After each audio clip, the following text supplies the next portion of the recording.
Drew, first of all, congratulations. A great career, state championship, and now the Dipaolo Scholarship. Has it sunk in? Not quite. I still wake up every morning surprised I got it all done from being so far away so many years ago. But I'm truly happy that I took so many sacrifices and decided to make this my life. You know, last year you took second at the state, so I know this had to be your quest all year to get back and to make it happen. I most certainly was. I trained more than I've ever trained in my life. Never took a time off at all. It never really, it hurt, but I never really let it affect me. I kind of tried to let it slide off. But going into the state finals, I remember what it felt like. I never wanted that feeling to ever happen again, so couldn't lose again. Was the Dipaolo Scholarship something you had your eyes set on as well? My coach had made me aware about it at the beginning of the season, and I would always hope to win it. I didn't know if I would because I knew that there's a lot of other great competitors in Section 6, but I'm happy I did.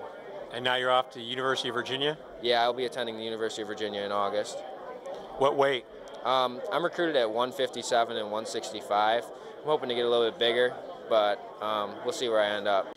Dennis, 18 years, hard to imagine that we've been doing this for that many years, but has the significance changed at all for you over the years? You know, every year it seems to get better and better, Bob. And you know, you've been with us from the very beginning, that this is something that's so special, and we get so much pride into it ourselves to see these young men. And after 18 years, these young men that we've been giving these scholarships to becoming the next leaders, and some of them are on our committee with us and all, and making presentations here tonight. So it's really every year we become more and more, you know, ecstatic about it and proud of what the Ilio Dipaolo Scholarship Fund does. Do you still have fond memories of that first year when we put this all together? Hey, the legend is always, who would ever thought that was our Charlie's Angels, and the wrestlers came back, and Bob, and you know that the fun we had doing that, and that because of that and the relationship with the Buffalo Bills, it's been a great thing for our entire community. And how much money have you put back into the community? Over $800,000 as of this year, so which has been great. And needless to say, Children's Hospital has been a big recipient during those Legends of Wrestling days, and so many other charities, from the Moving Miracles, Kids Escaping Drugs, and the Center for Handicapped Children. I mean, those are just a few of the many People Inc. that we contribute and help out. And you know, Bob, that we take so much pride in that, and we thank everybody for being part of our family. And tonight we honor a group of young men who were so close to your father, and that is high school wrestlers. Oh my gosh, he loved it. He would be so proud just to take a winner and bounce him up and down a couple times and congratulations, kumba, you know. But now to be able to give a scholarship out and an award and a trophy, and the great recognition that you and the media do for these kids, it's an exceptional night. But you've been around professional sports forever, but you've been involved with this high school scholarship for 18 years. What's the significance of being involved with this? Well, this is a way to carry on a tradition. We've established it because of Ilio.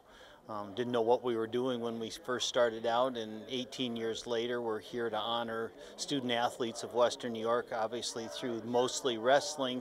But it's a great way to give back to the community, but it's also a great way to see what our youth are turning into these days.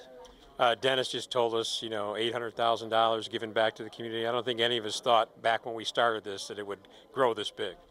First year we were trying to figure out how we were going to get to year 2, and then we're blessed with the wrestling event at the Odd to have the last event in the Odd.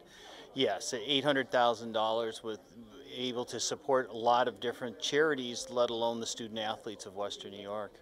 That first year was pretty special, wasn't it? It was unbelievable. Between tears and anguish and everything else, not knowing what direction we were going, and gosh, to look at it and say, hey, we were able to carry this forward now in our 18th year, but to see what we've been able to accomplish in the name of Ilio, but also to see how the community has rallied behind us to rally behind him.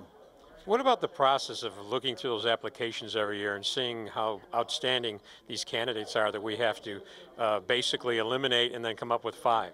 Well, tonight I'm lucky enough that I'm presenting to Drew Hall, our 2013 award winner, and to look at him, and we said way back then, what's the criteria? So we wanted to honor Ilio, and we were thinking of academics, we were thinking of wrestling, community, and each year we think, oh gosh, are we going to get somebody that measures up to that? And each year we get there and not only meet it, but exceed our expectations. I mean, the accomplishments of these young men, let alone Drew this year, are amazing.